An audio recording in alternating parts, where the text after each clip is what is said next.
Welcome in, Chiefs Kingdom. They are at a crossroads, and your team, the Kansas City Chiefs, have some warning signs they have got to heed. The sun came up today, though, and we are going to get to your questions. We had a very long stream last night, so thank you to everyone who was up late with us. And those of you who could not be, we're going to try to get to every one of your topics tonight. Every Super Chat gets an answer.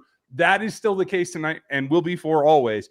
And in the meantime, we'll get to as many topics as we possibly can. We have a ton to get started with. He's Dan Harms. I'm Ryan Tracy. This is what we do, is break down the Kansas City Chiefs, even when they're breaking down, Daniel. So we're not going to screw around tonight because we had so many questions last night. We're going to jump right to it. And I'm just going to ask you, the Chiefs have shown us no reason to believe that they can win out. But if the Chargers lose tonight and we beat them, things will get interesting, don't you think? They absolutely will. Not only because they will have already had 2 losses, and then if they lose to the Broncos in week 18, which probably doesn't happen because there's going to be nothing on the line for Denver unless 1 seed is on the line, which is a possibility. I'm not ruling it out. It becomes a very interesting topic. But your first point is where I'm still landing. There's nothing that I believe in right now with this football team. There's nothing that I can hang my hat on to say they do this well every game, because there's nothing. There's literally nothing that they do well every single game. So, no, go ahead. There's one thing. They make excuses the next day. I said in the game. Sorry. Okay. That's absolutely fair. And folks, if you don't know us, we've been doing this channel, I don't know, started this 7 years ago. Dan's been here 5, 6, something like that. We're going to answer your question. We're going to tell you the truth. You may not like it, especially this time of year with their record. It's going to suck. But we appreciate the support of all you subscribing, all those people watching for the first time tonight while it's Monday Night Football, and certainly all of you that support the channel. Thank you. If you like what we have to say, consider grabbing some of the Rogue Nation gear or the RGR stuff Dan's wearing, or even the GOATs, because I think we might be seeing the transition of one GOAT to pasture at this point. We'll talk about that. I'm sure the question will come up, but I just wanted to get out there early. I still appreciate Travis Kelce, but upon reflection today, I'm not the happiest. How would you rate the strength of the draft class and the positions of need out of 10? Running back, DL, CB. What rounds do you expect the value to be in, meaning the peak of that value? This year is cooked, but the dynasty isn't dead. I like your answer there, Chessmaster, and I will leave it to you, Dan. Start where you wish to start, my friend.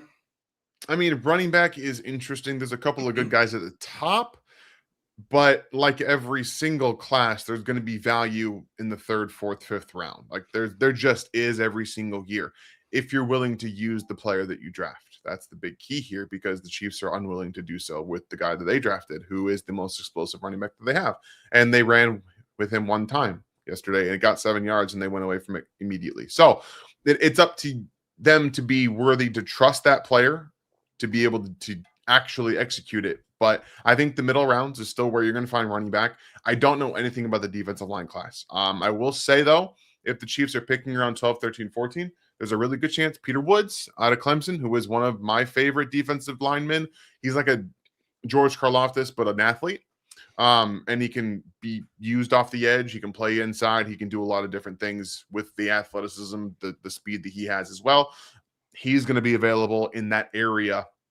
And then corner is, I'm very high on this corner class. It is a lot of fun. I think I've got 4 first-round grades and then tons of day two guys, like tons and tons. I think I have 16 corners graded on days 1 through 2.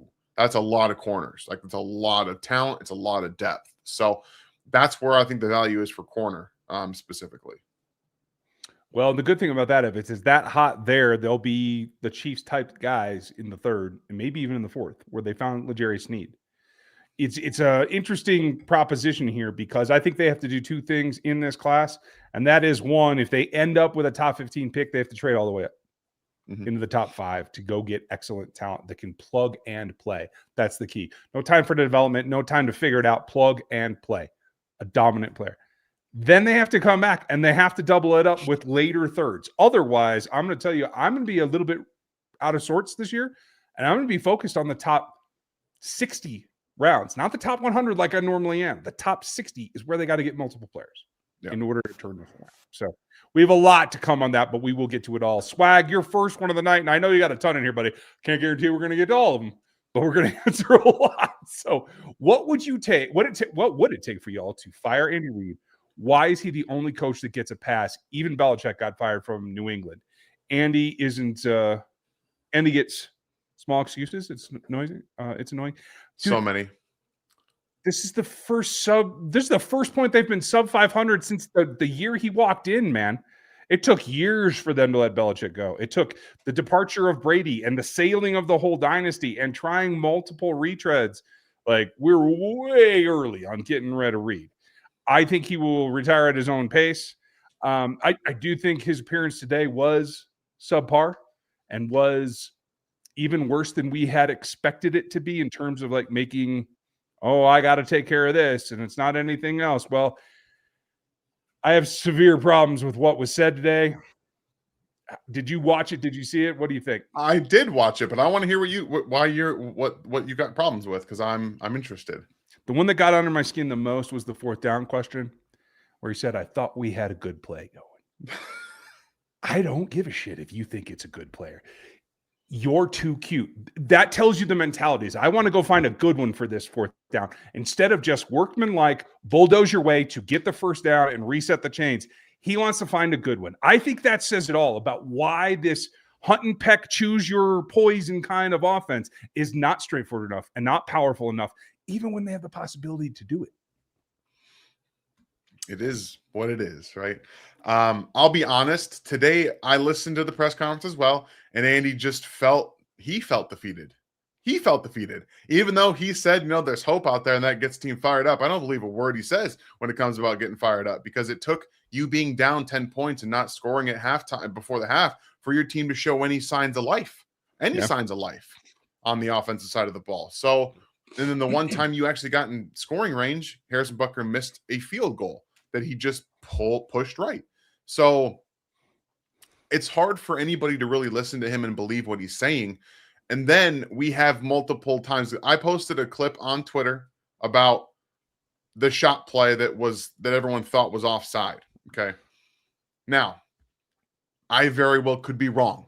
That's going to happen. I don't ever want to see quarterbacks operating under the assumption, unless you can verify you have a free play, that you have a free play. Okay? First and foremost. Patrick, in that moment, the play was right. Okay? It made sense. They were going to get that safety to move. They were going to take the seam to Tyquan Thornton, probably for a touchdown. Didn't have the time to do so because, one, you're relying on your offensive line with three backups to give you that time. Mistake number one, in my opinion. Again, this is my opinion. That's a mistake. I understand you want to have trust in your players, but that's a whole different level when you have to trust Mike Caliendo. Rule number two, based off of the defensive movement, the safety did not move quickly enough to the over out to Hollywood Brown. I would adjust my plan. As soon as I see that, I'm throwing the over route. Personally, again, what I'm saying, I could be very wrong if he had enough time to do so. That's not what I'm trying to say. I'm just saying that Andy Reid, in that press conference, when he was asked about that, said they thought they had a free play. And I watched that play. The guy wasn't offside. So unless you can verify, like you see the flag, I like wanting to throw the ball down the field. It's the offensive line willingness to be able to do so. But when you're standing in the pocket with no actual help, it's hard to trust the offensive line. So I just, that play was just frustrating to me on that level. Again, I could be wrong about how it was read or how it's supposed to be done. Either way, the fact that they were relying on a penalty being called in some of those situations is not where I want to see that. That's fair. If you think you got it, go ahead and go for it. But yeah, waiting around for maybe, I don't agree with that either. And sorry for my autofocus, folks. I think something's going on with this camera. I'm gonna have to get that checked. But for Dan, in your opinion, who's the greatest quarterback ever? I already know Ryan's answer. LOL. I hope that you do, Swag. You've been around long enough, and it's not 15. No, it's still Tom Brady to me. And I know you're not going to say it is either, that it's him, but it's still Tom Brady to me. It's the adjustment on the adjustment on the adjustment. Like what Tom Brady did to be a game manager at the start of his career and then re-amplify everything turn it around, readjust, work on his arm strength, work on the deep ball. He got better at that throughout his career, and then just bombs away in Tampa Bay. Shows me everything I need to just know about Tom Brady. So it's Tom Brady. He's right up there for me too. And Patrick Mahomes is right behind the guy that is the best. Yeah. And this is what comes to it for me. Joe Montana made some of the concepts the Chiefs still run today.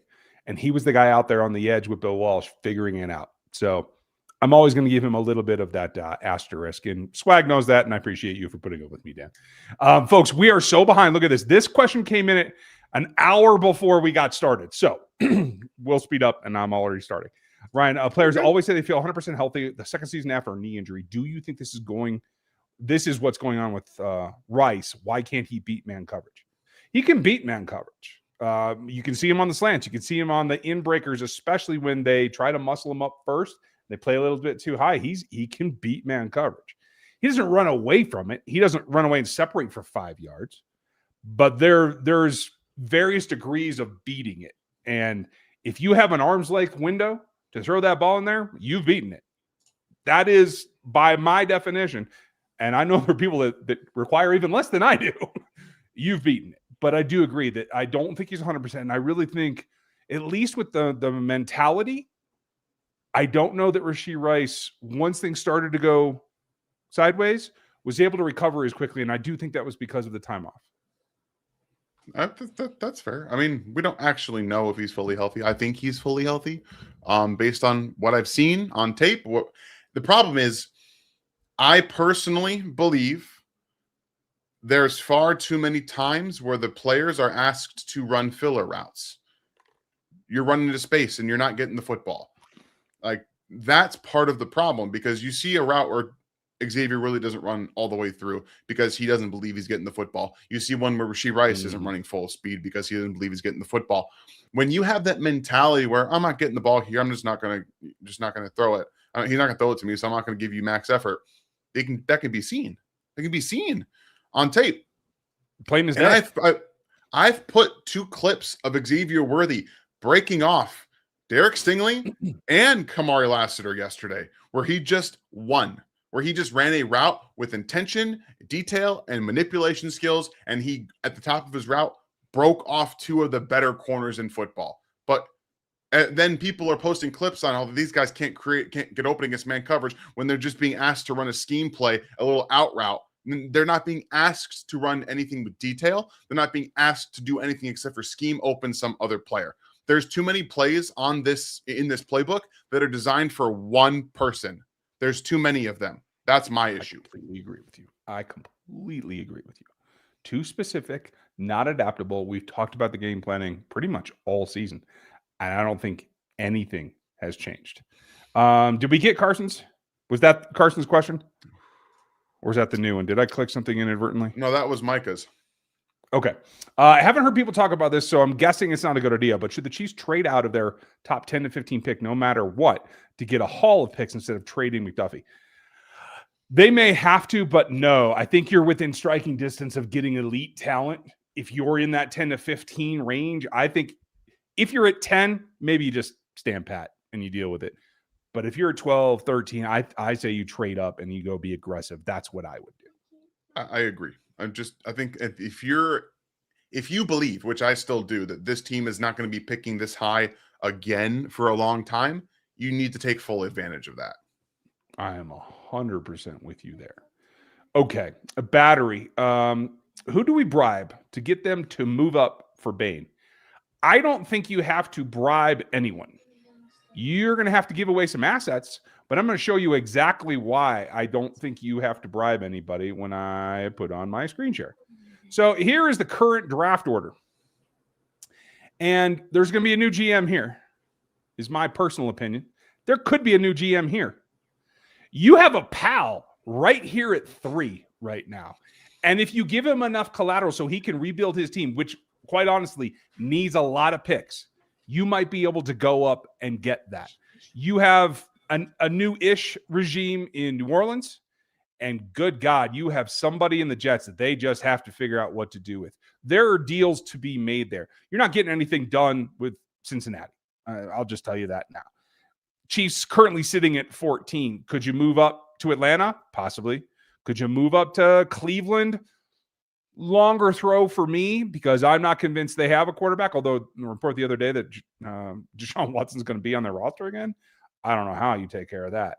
But this is what's required right now. So my thing is you got to have an ace in the hole in Mike Borgonzi, and that's what you got to go really try to push is my thought battery. What do you think, Dan? Uh-oh, lost your audio. I think you have to get in front of Washington or New Orleans. Those are the two. Actually, no, just Washington. Washington has a quarterback. New Orleans is being fooled right now by Tyler Shuck running the football.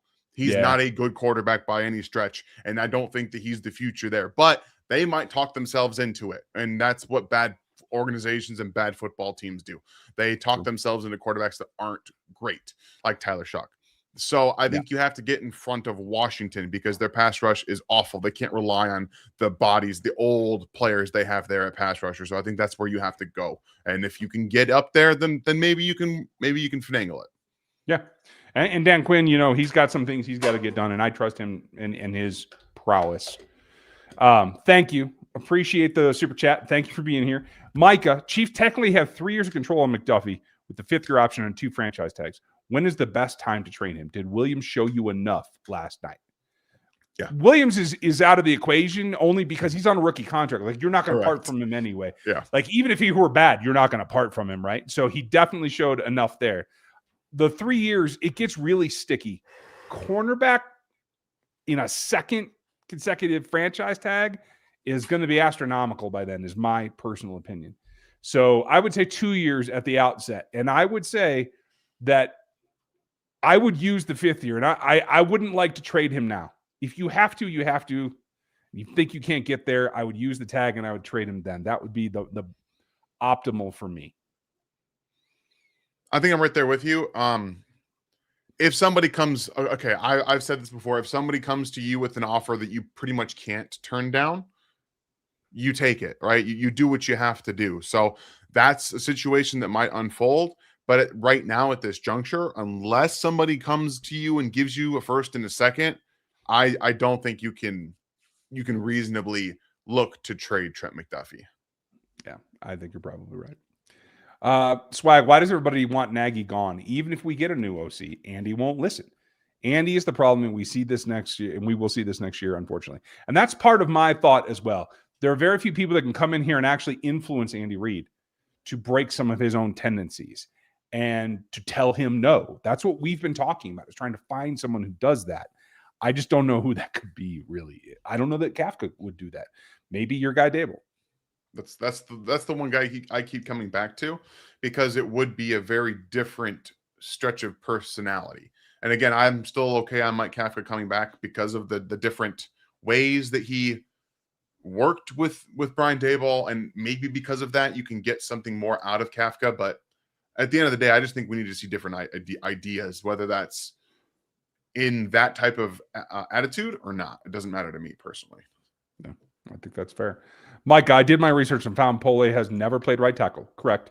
But he could be in for a competition for right tackle next year. He could be. You're right. And if he were able to make that secondary leap to as you were talking about last night, Dan, if he could surpass more, then so be it. If you're paying a backup of 15, just like they are this year, that's good insurance money, in my opinion.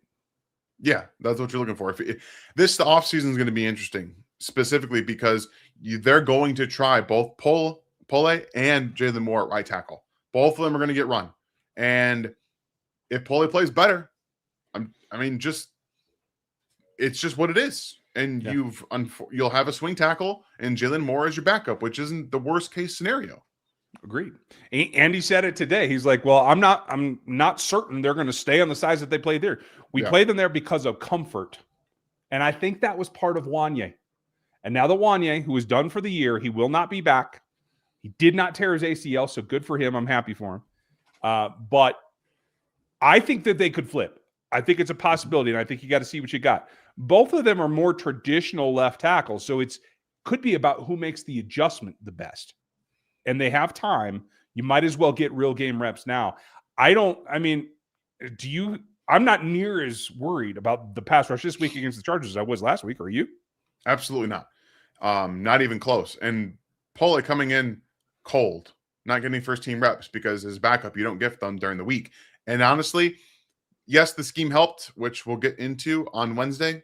I'm doing a little bit of a film review on Asa Pole and Noah Williams. So we'll talk about both of those guys on Wednesday. We got to keep the spirit up, I don't want to just I like it. bring everything down. But he did well. I like his hand usage. I think that's the big thing, is that for a guy who came out of Washington State undrafted, his hands and foot speed are actually really good. I think he's got better feet than Jalen Moore does, which is interesting because I was watching both. I'm like, he's getting to his spot better than Jalen Moore is, like, consistently. And he was able to adjust.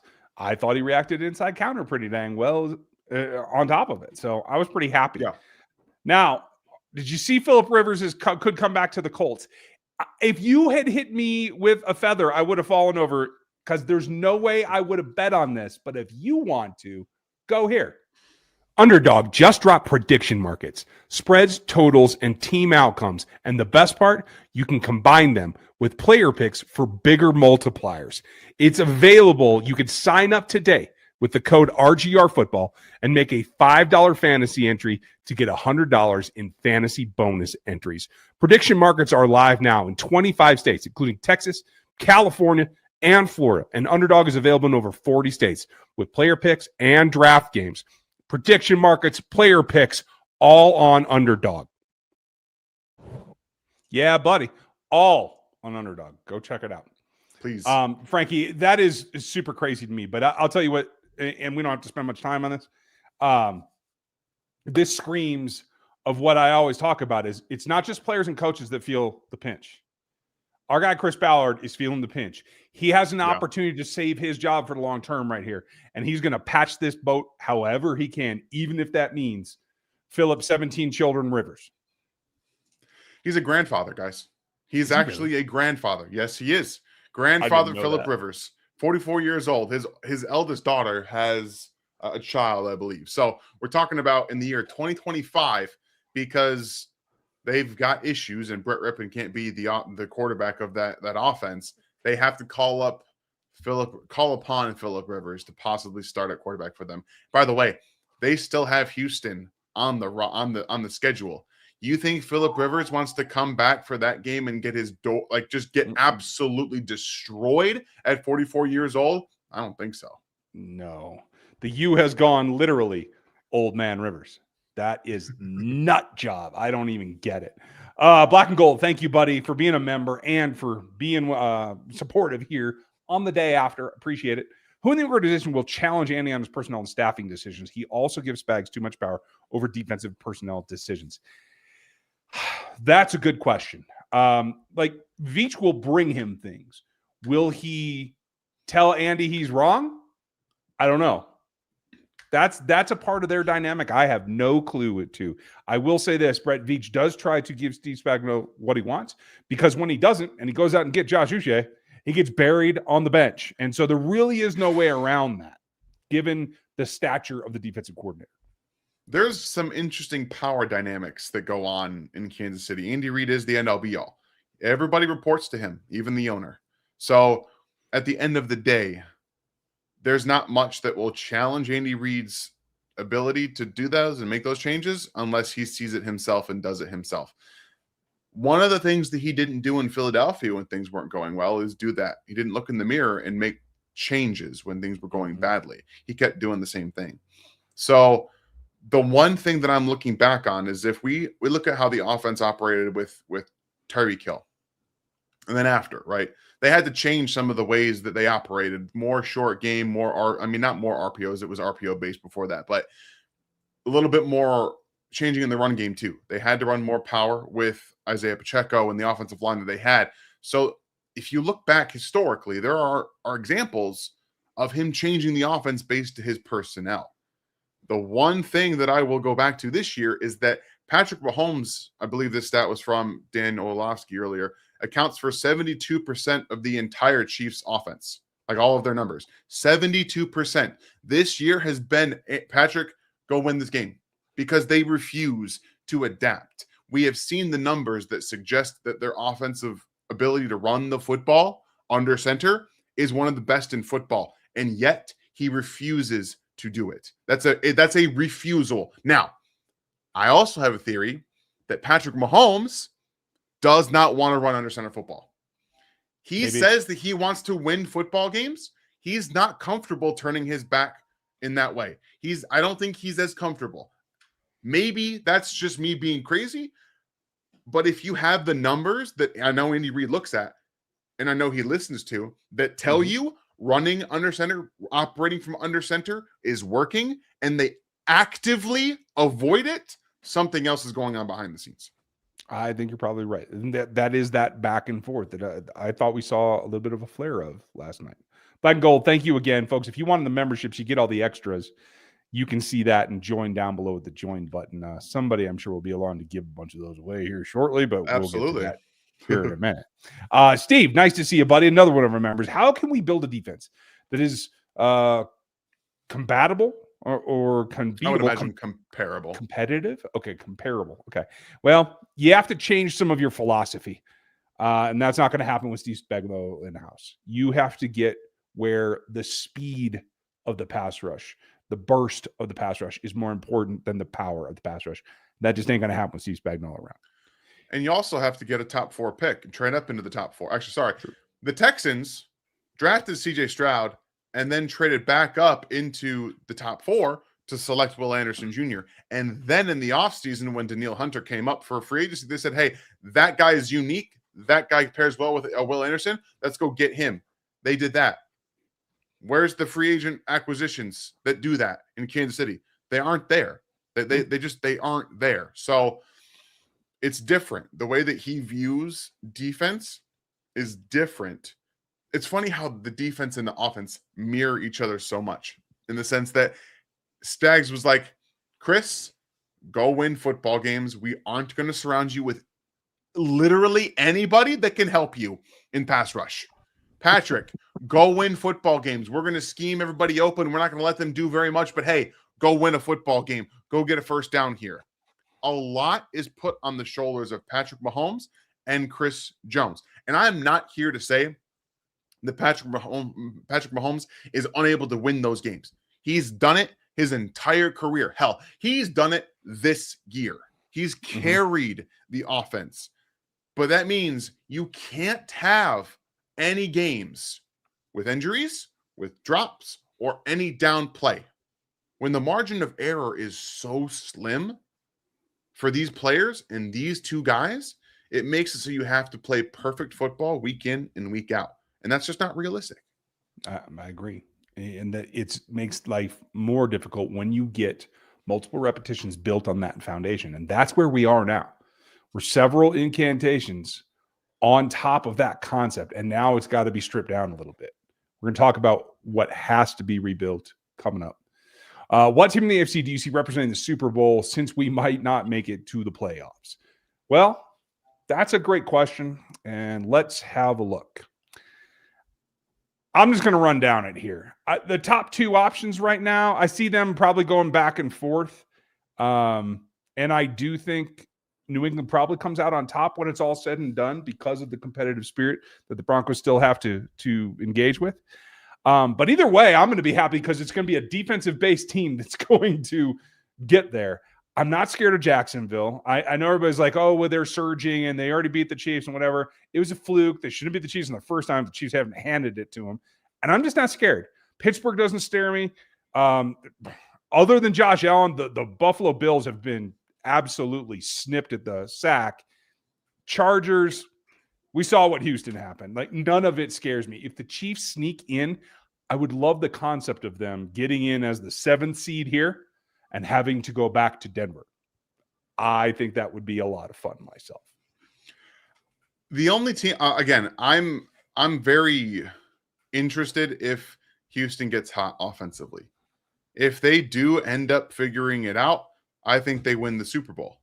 I believe that defense is that good. So if the offense figures it out, I think that they can go to the not just go to the Super Bowl, but win it. And then the only other team that really scares me, I think Drake May's real. Mm-hmm.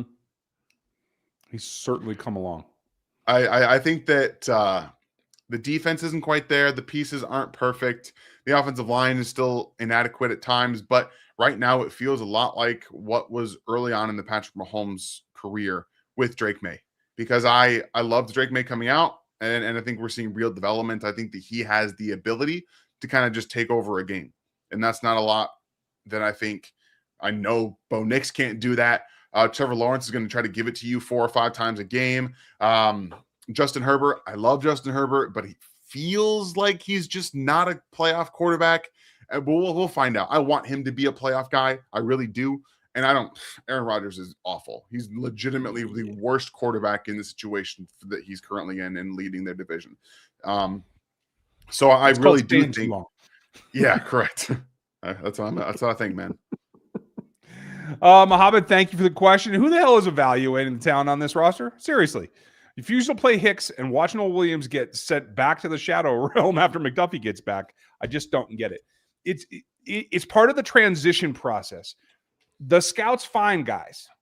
They show them to the coaching staff. Hey, will this fit? The coach is like, yeah, I think I can make that work. The scouts really like them. They get selected. They get dumped into practice.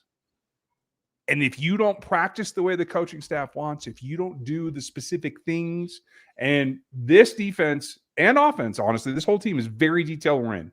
They harp on the little details, almost to the fact that they lose out on some things like actually being able to pass rush instead of just stop the run. There's a lot of those little things that get guys buried. I can't tell you what any of them are in terms of these two players, but it happens every year, and it is not helpful. And you've got another one right back to back. Is it legitimately sad that Dave Merritt is not DC yet? One game does not change the fact that Karlaftis has been mid all year. Good point. And Veach handling extensions for to everyone from Noah Gray to Mike Dana. I don't disagree. I don't know who I see getting an extension next, though. Do you? No. So, look, Noah Gray has been objectively bad this year, personally. Like, he was good last year. I think he played very, very well last year. He has been bad this year. He's dropped more footballs than he's ever dropped in a season, I think. And if you look at what Steve Spagnuolo wants defensively, like, Mike Dana is just not a plus pass rusher. Charles Menahue doesn't have it anymore. George Karlaftis is fine. Gelati is a rookie with some upside, but again, I still don't know how much is there for pure pass rush ability. On the defensive side, I think Jalen Watson is the only guy you can realistically look at and say he might get an extension, if not McDuffie.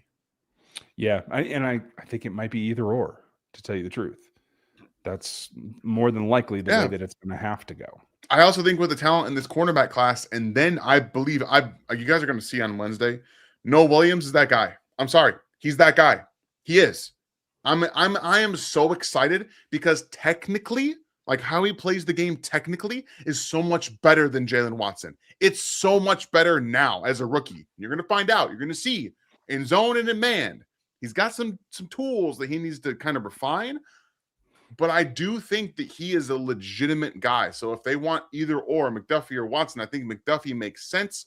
And then you draft another young player. So you have Williams, you have Noel on the outside with Trent McDuffie, and then you can put Trent in the slot on those nickel situations and let your rookie kind of learn. Or if I don't know. I think Noel Williams is awesome. Yeah, I think he's going to be very, very good too. I need to see a little bit more specifically, but he's going to get there. Like you said, the tools are there. As far as the other two, Mike Dana both of these players have already been extended. Mike Dana came back last year on a 3-year. Next season, he's slated for 11.1 on the cap. Oh, boy. I don't know if you can get that. 11? 11 on the cap. 8.2 base salary. You can save $9 million if you were to cut him. You can bring him right back, most likely. This is the problem. Okay, this is the problem. I think that Mike Dana needs to go. I also think Charles Menahue needs to go. And then you have Felix Enrique-Uzama, whose 5th-year option will be declined, and he'll be coming off of an injury. You have to draft the defensive end somewhere in the first 2 days. Like, you have to. You don't have a Maybe choice. 2. Yeah, you absolutely must. Noah is 7 on the cap next year. He's not going anywhere. I don't think so. You can't. Here's the problem, though. Is they've had an opportunity to get Tanyan involved for the last 8 weeks, and they have chosen not to. If you're not going to have a guy block seriously, and you're just going to have him run routes, why are you not trying to get him more involved? I know there's not enough passes to go around. Yeah, but you got to do something because you're staring a retirement in the face with very, very few options at that position. There will be a veteran brought in next year. I almost guarantee it because Jared Wilder's not getting run. Even he got run last week because Noah Gray was injured. But if not for an injury, they clearly don't believe that he's surpassed Robert Tonyan, who was basically out of the league. So Jared Wiley isn't it. We know that Bringstool is on an IR stash for the season. I'm still very, very optimistic about the upside there, but we have nothing visually to tie that to. But you need to bring in one. You probably also need to draft one. Okay. Just for giggles, because I'm an idiot. Let's do this real quick and look at the free agent list. All right. This is your free agent class that's coming here, folks. Oh, dear God. Yeah. Oh, never mind. You might have to draft 2 tight ends. Yep. Still looking. Oh, wait, never mind. Isaiah Likely is going to be a Chief Isaiah Likely? Okay, you like Likely? Okay, I can live with that. Ferkser, there's Tanyan. Hudson's Cade Otton's interesting. True. I don't think he gets out of Tampa, though. Probably not, but it's interesting. Ertz just tore his ACL. Yeah, so he's retiring. That's over. Yeah, I got to think so. Foster Moreau is a guy that I like, but he's going to be 30 years old. And he's not playing, and he had cancer not that long ago. Like Kyle Pitts, maybe. Mark Andrews is not a free agent. He's got the extension. And Njoku's voided, but he just got hurt the other day. I'll tell you, guy that I do like that has never gotten any rain. He's more of a secondary role, but I like Jack Westover. I think he can do some things. Realistically speaking, they need a true blocking tight end. They desperately need one. So if there is one in this free agent class, I don't know specifically. They absolutely need to get one. I don't care how it happens. If you draft one, if you bring one in, they need one more than they need anything else, I think. I think you're probably right. I mean, they won't use them that way. They still want a pass first tight end. That is their preference, but they got to have one. You think they're going to call that Gray? No, I think it's going to be Bringstool. I believe it's going to be Bringstool. Okay. I like Bringstool too. I just don't know if they're going to recognize and use him. So I don't know. Sorry to get distracted there, folks. We're going to speed it up a little bit. Are you guys high on Kafka returning as OC? What do you think? I am. I think that he can be more of a fun offense coordinator. I think that he can bring a little bit more juice, a little bit more attitude, not necessarily in the way that Dayball does, but because of the way that he's structured the New York Giants offense right now, I do think what they're seeing right now is a lot more fun than what we're seeing in Kansas City, and that would be something different. And I'll tell you this. I like the idea of clash and somebody convincing Andy to do something different. He might actually listen to Kafka, though. Yeah, I agree. Thank you, Angler. Appreciate you. Hannah, thank you. My rant. The most glaring issue we've had is the assistant coaches, e.g. Andy Heck. Let Pole walk out the door after camp. He didn't have much of a say in that. I'll tell you that right now. It was a numbers game. Don't get me started on Embry. And that's the problem. Pinkston, Embry coaching things that they're not prepared for, and we haven't seen development. Is Rashee Rice noticeably better other than physically? No. Is he better in his technique? Is he better in his routes? Has he improved at all? Slightly, yes, but not dramatically so. Remember when it used to be, hey, that third year, the wide receivers are just going to put it all together and they take this giant leap, right? That doesn't happen in this offense. It doesn't, but he's also missed time. He's injured. Like, there are real reasons as to why he hasn't, but to your point, there's no real development happening. There's nobody in there doing that because both him and Xavier need to release work. I will say, Xavier Worthy is a better route runner than Rashee Rice is. He is a better pure route runner than Rashee Rice is. I believe that in my bones, and I see it on the field. Rashee Rice does not run crisp, intentional routes. He has a little bit better of a release package, but when it comes to intention and being able to manipulate the top of routes, Xavier Worthy is way better than Rashee Rice is. Got to work, and you got to have leadership to do that. The coaching staff is important. Thank you, Hannah, and we totally Appreciate get you, your Hannah. rant. Thank you, Perry. Appreciate you as well. When it comes to McDuffie trade potential, what would you rather have? Elite pass rush with average CBs or average pass rush with elite CBs? This year makes it obvious. Yeah, I'm a pass rush first guy. You? I think you have to be right now. We're seeing they don't have elite corners. They have really good corners. Mm-hmm. And I think Noah They've Williams won. playing well. Jalen Watson is playing well. And then you have Trent McDuffie, who's an elite corner, like an all-pro corner. Yeah. And we're seeing when you don't have pass rush, it doesn't matter. It really doesn't matter. Yeah.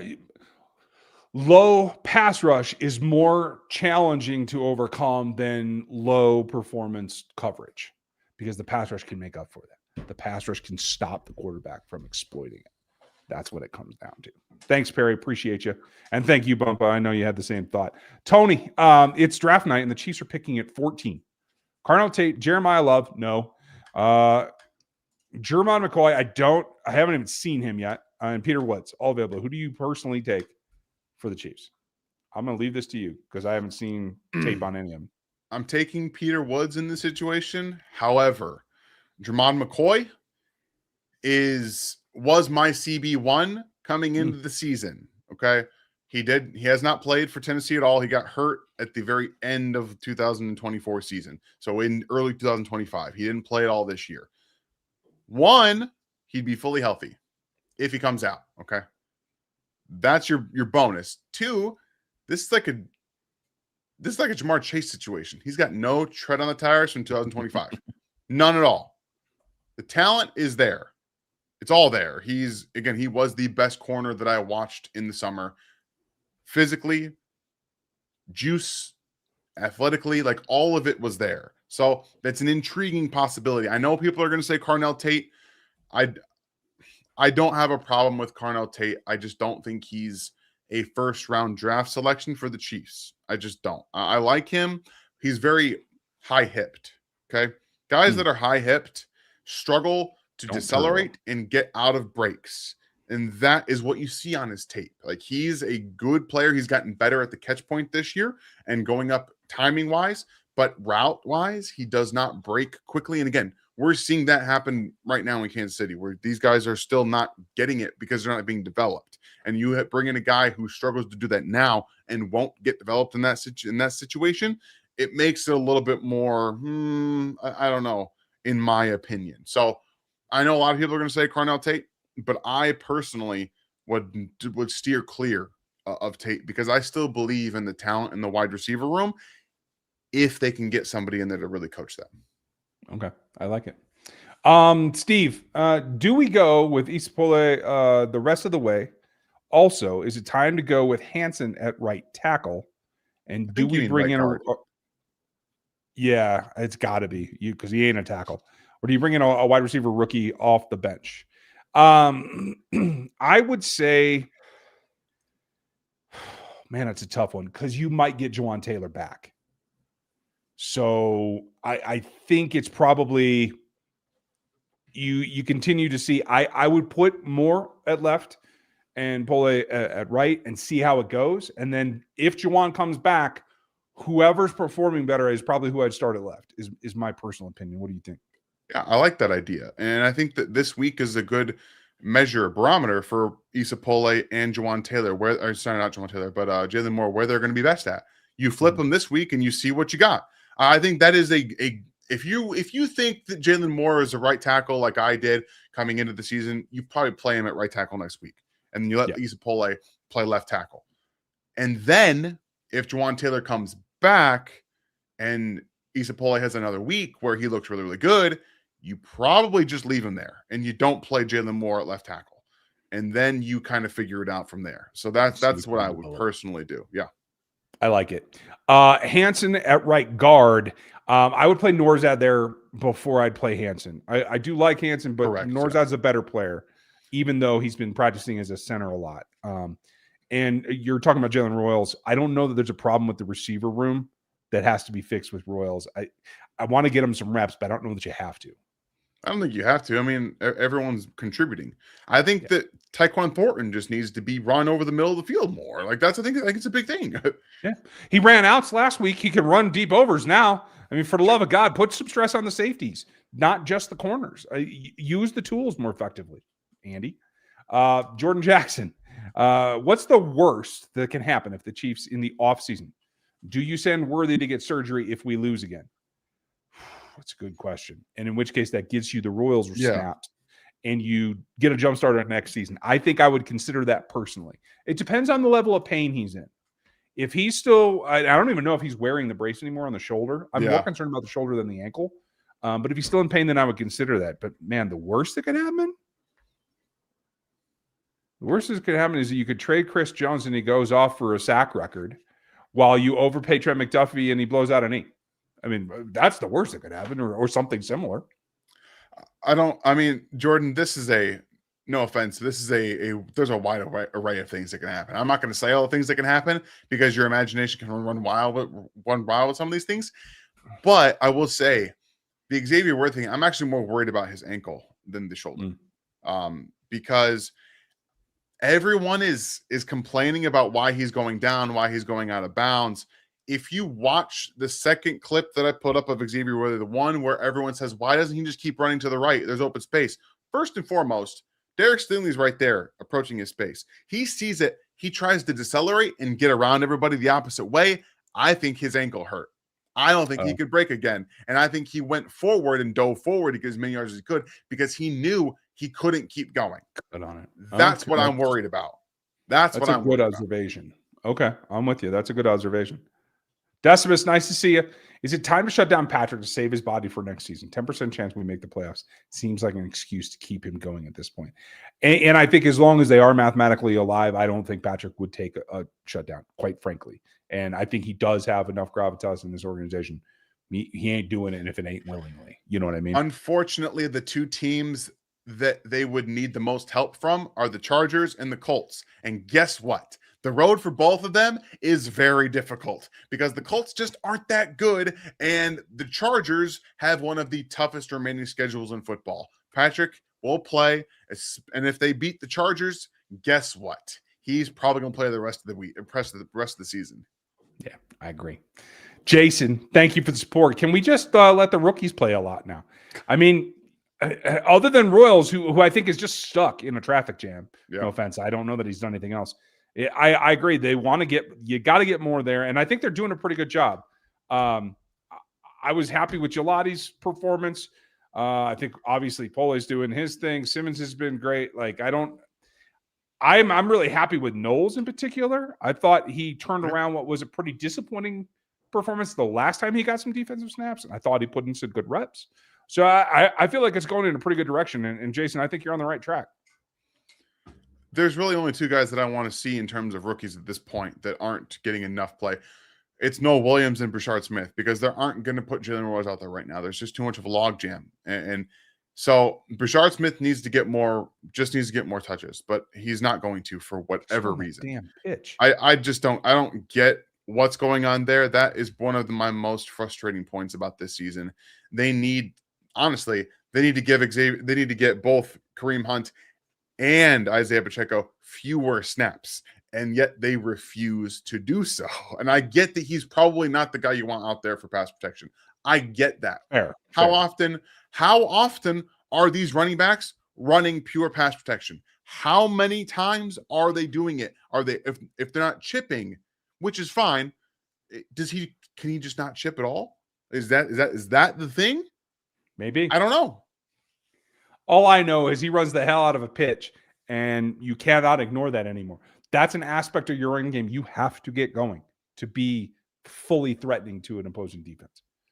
Old Path, nice to see you. I'm not surprised with Noah Williams and Poles. Get Dalton Cooper from Green Bay, and please put him in front of Caliendo. Yeah, I mean, they're not going to trade for anybody. Obviously, trade deadline's going. You're not going to get somebody out of there. Hopefully, Trey can return. That's what you got to hope for. And honestly, with the way that Moore and Pole played, if you get Trey back, you got a fighting chance of not being running for your life, I think that's the big thing. It hinges on one guy, Trey Smith. If he comes back, I do believe that they have a chance to be a fine functioning offensive line. I think they can win games that way. Didn't Brady cheat like multiple times? Yeah. I mean, yeah. We know he specifically cheated one time. Like we know he did one time with the deflated balls. But based off of pure play, He's not still sure what you're arguing with. Like, I don't know. Like, it doesn't take away the ability, the mental fortitude, the want to will, the drive to be the best. And honestly, Tom Brady's taking that to the broadcast booth. He is miles better this year than he was last year. He's miles better. He has improved. I listened to that one too. I was pretty impressed. And for anyone who makes an argument to you that Patrick Mahomes was nothing without Tyreek Hill, just tell him Tom Brady had Randy damn Moss, okay? So I don't want to hear it. Happened. That was real. Yeah. That was factual. Thank you very much. Mahomie.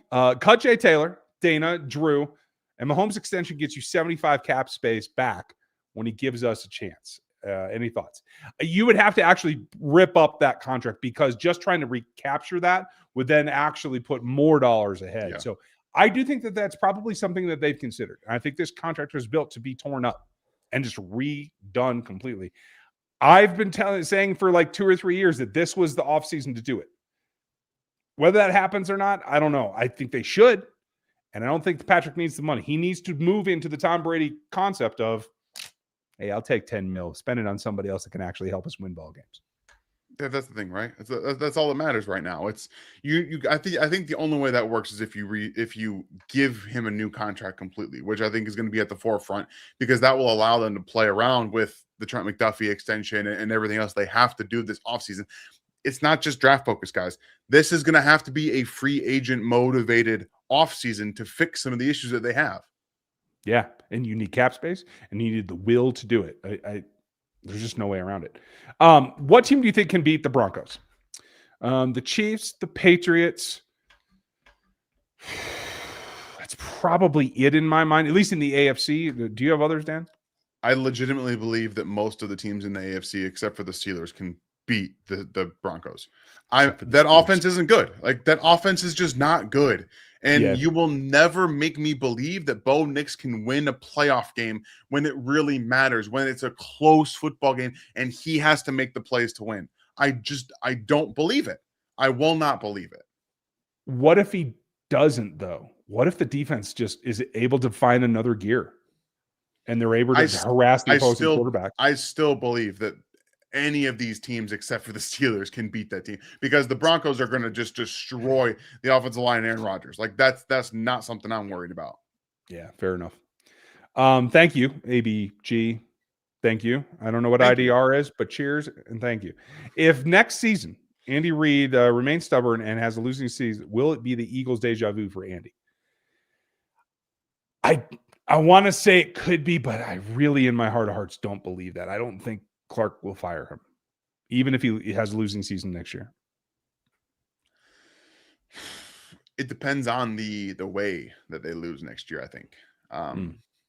If it's the same, if it looks the same this year that it did last year, or next year that it does this year, I believe that will be grounds for firing. I personally believe that.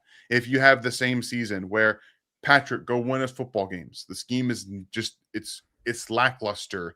Everyone sees it coming. I put up a 3rd and 4 play where everyone's running the exact same curl route.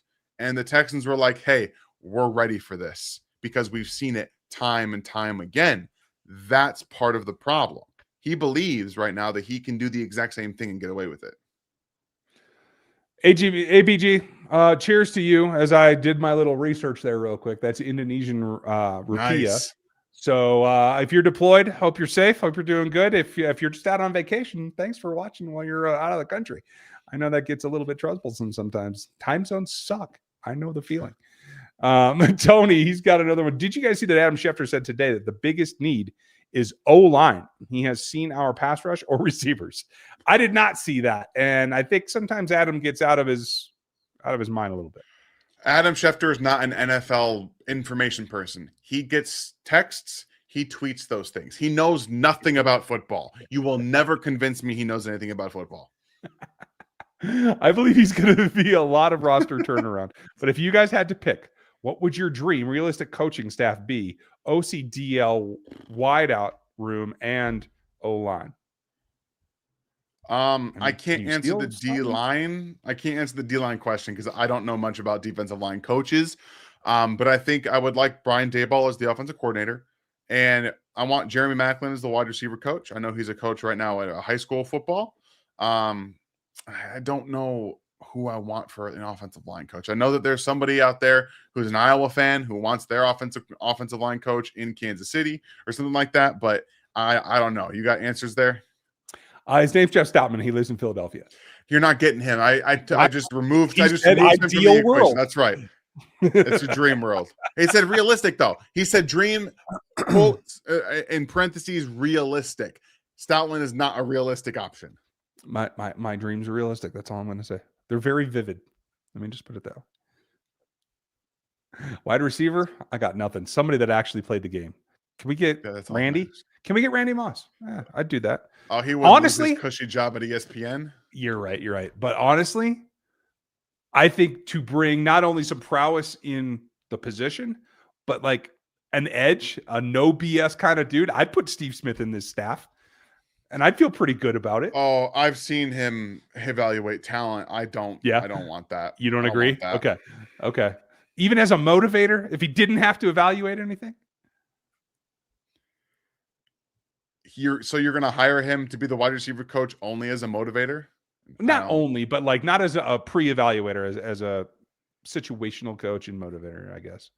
I don't know. Okay. Maybe it's a understand stretch. It. You can have an assistant that knows the evaluation process. I don't know. I'm digging at straws here.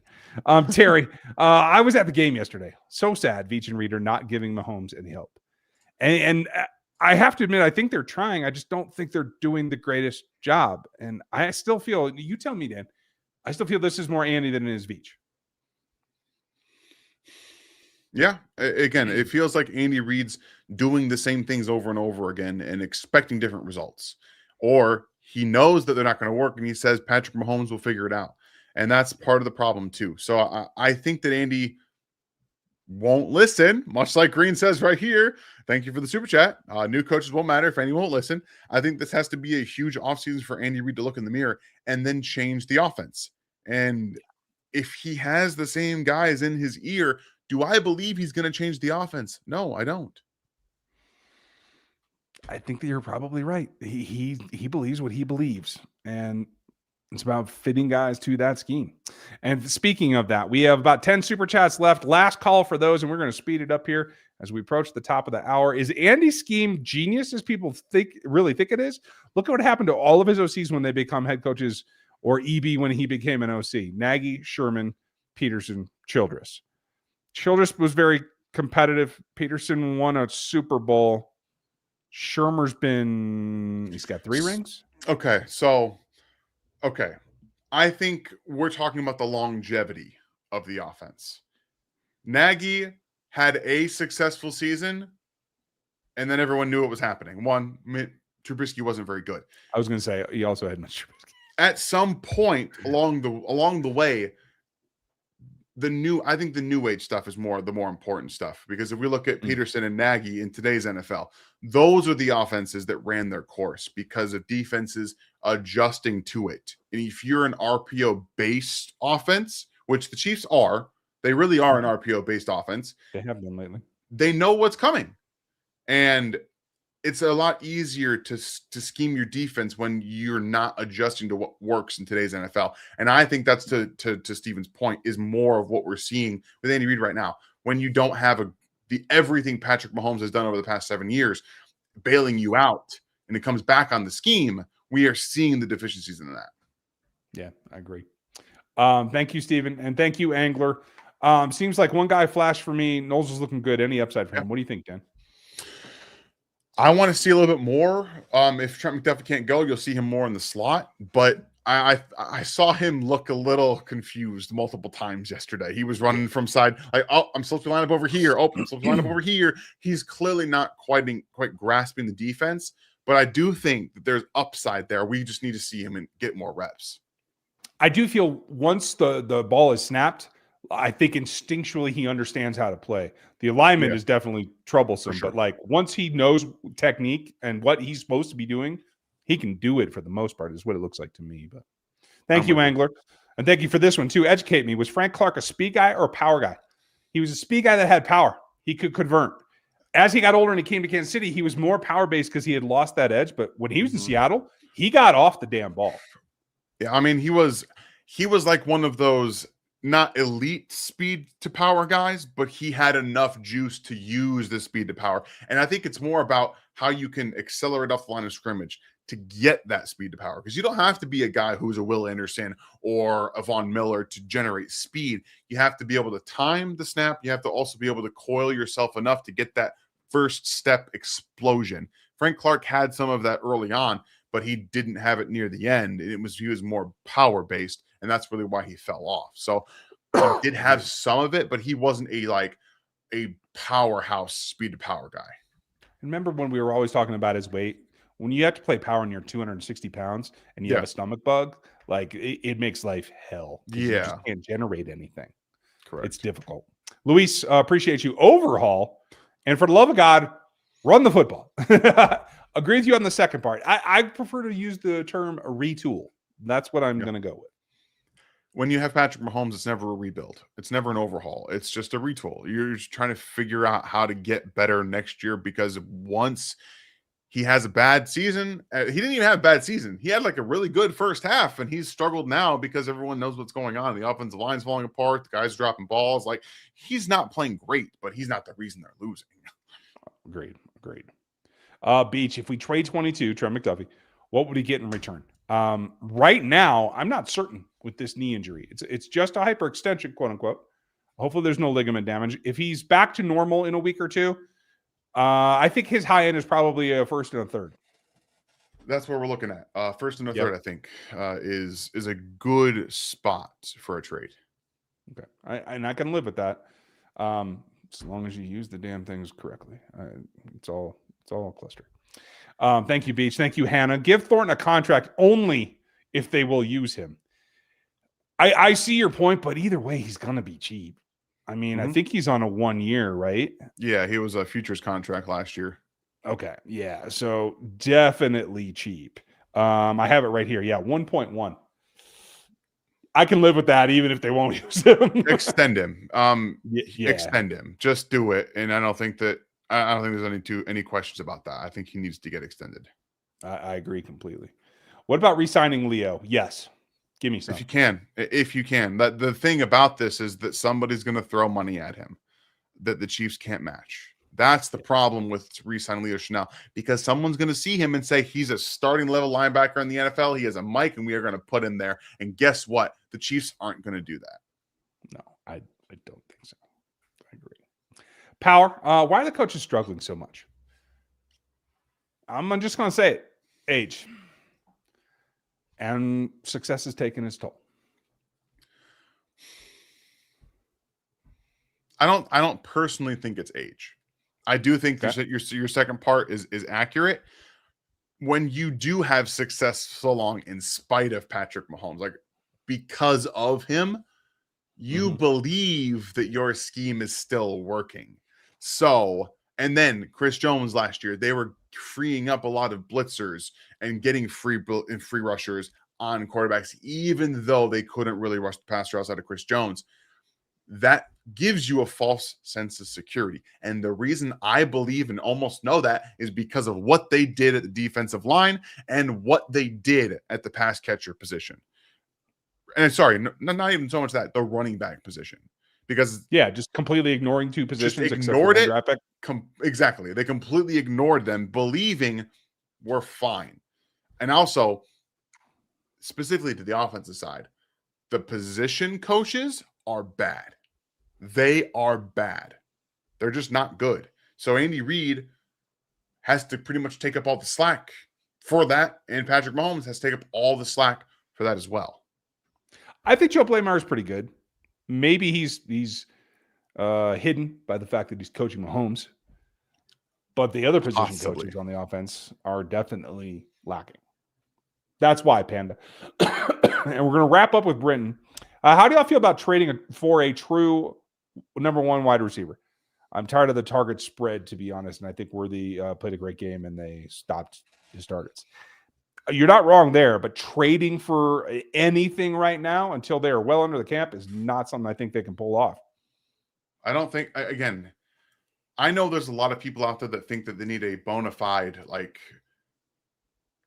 number X. one dude, like an X receiver. And I don't believe that's the case. I've also seen people suggest that the guys that they have just can't win. And I also don't believe that's the case. I think that the talent's there for all of the players that they have to succeed in winning in man coverage and zone coverage.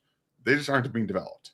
So two sides of that coin, right? Coaching staff and then work on your own. I've seen the development from a route running perspective on Xavier Worthy's part. I've seen the intention. He needs to work on his releases. I have not seen that from Rashee Rice. I have not seen a guy who knows how to run routes and to use manipulation. And now we don't really have much for Jalen Royals because we haven't seen him all this year. So I think that there's a lot of talent and it needs to be developed properly. And I don't think that trading for a number one solves your problems, because if you don't develop these guys and the defenses say, hey, he's the guy that can get open, nobody else can because they're not being developed, let's double him and make everybody else win. It just makes the problem stagnant. It continues it, right? I agree. Mark's snuck in another one. So hit these last two while I look up one stat, because I want to come back to that true wide receiver thing. Yeah, I got you. Appreciate the super chat here, Britton. We got one here from Beefy. Thank you for the question. Does Mahomes have the authority to audible at the line of scrimmage? Seems like he's unhappy with play calling sometimes. So yes and no. For the most part, the plays come in, you have two plays. And when we hear Patrick Mahomes say kill, that means they are not executing the one they planned at the line of scrimmage, and they are going to the one that was built into the play behind it. I don't believe that Patrick Mahomes changes a ton in terms of audibles like Madden. Like, this isn't Madden where you can just completely change the play, line guys up, do different things like that. I don't know if he has the authority to, and he doesn't, or if he just doesn't do it. That's not something I know. My guess is he just doesn't. That's my guess. Which would be kind of unfortunate. He should be allowed to have all autonomy. If you want him to win football games, he should have complete autonomy. But again, that's a guess. I don't know for sure. I won't try to speculate and say that he does. I'm just, based on what I know, play calls go in. You have like two options, and we'll see what happens. I appreciate that question, Beefy. Mark, thank you for the super chat. Is Leo the next Zach Bond? He could be. He absolutely could be. I don't know if Zach Bond's played great football this year. I haven't watched the Eagles defense that closely, but I know last year he was fantastic. I think he could be. And I know they let him go from his first team, so Leo better not be the next Zach Bond and actually get epically good for his second team. Hell no, I'm not here for that. The last thing that I wanted to look up, and I wanted to see the stats because this is hard for me to say. The wide receiver question and the room and the coach, it's a lot of discussion, right? Nothing makes, for me, the point more than these stats I am about to tell you. Career high in yards per reception at 16. Career high at 66.7 reception percentage. Career high in punt return yardage. Those are all Sky Moore, who left this team. Let that sink in. Look, guys, talent is not a linear thing. It takes two parties to make that situation happen. It takes the coaching staff and it takes the player to put in the work. I absolutely know Sky Moore himself was putting in the work in Kansas City. I know he was. We heard nothing but reports of him getting with Patrick Mahomes, working on his game, trying to do everything he could away from the game to stay with that and get into it. But if you are not being coached and developed properly, it doesn't matter. It really doesn't matter. So the Chiefs have 2 guys that were picked in the top 50 of the NFL draft. Maybe Rashee Rice was picked a little bit high. I thought it was a little bit high at the time. I understood it based on what they needed. However, I believe that Xavier Worthy can be better than Rashee Rice. I fully believe this. Now, he is not healthy, and he's playing through injury, and he's still a better route runner than Rashee Rice is. He is still a better route runner. And you may disagree with that. Tape doesn't lie. Tape says he is. So, based purely on talent, these guys have what it takes. If they can properly get developed, they don't need any other receiver. They don't. Yeah, I'm with you. It'll work. Sorry to leave you with a bummer there, folks, but let's hope that they can turn things around. Thank you for every super chat tonight, every person who joined that. And sorry about that, Red. That was not my intention, but sometimes that's what happens with the truth, right? But thank you for being here. I'm going to have something for you tomorrow as I kind of like boil it all down to what, if you saw my piece last week about just what has to happen, like throw the nonsense out, get back to common sense. That's what I have to get to. And of course, because he's been here the whole damn night, Gooch has to throw one in. Hi, Gooch. Cheers to you, Gooch. Thank you guys for being with us. I hope you enjoy Monday Night Football. Let's hope that the Chargers go down, and we'll see what else. Oh, as Hurts throws an interception, Chargers from the ball. Hurts get the ball back. Oh, good God. Okay, it's gangbusters over there. Have a great Eagles night. Chargering? Is that what's happening right now? Die, flock, die. Okay, sorry. All right, plenty to go. Okay, have a good night. We'll see you tomorrow.